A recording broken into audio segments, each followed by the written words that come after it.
படிக்கின்றேன். காமராசர் கவிதை.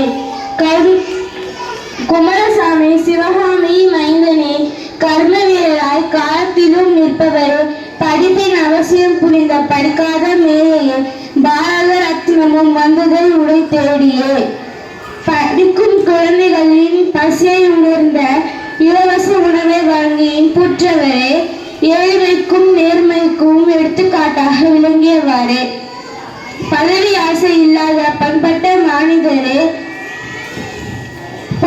பெருந்தலைவர் எனும் பட்டம் போற்று வேறு யாரும் உண்டோ? 3 முறை தமிழக முதலமைச்சராய் இருந்தும் கூட முழுமையான வீடும் இல்லை, வசதியான வாழ்வும் இல்லை. வாழ்ந்த காலம் எல்லாமே வாடகை வீட்டில் தானே. கருப்பு காந்தியாக கதறுடுத்தி வாழ்ந்து வந்தாய், கல்வியின் நாயகனாக காலம் எல்லாம் வாழ்கின்றாய். நன்றி.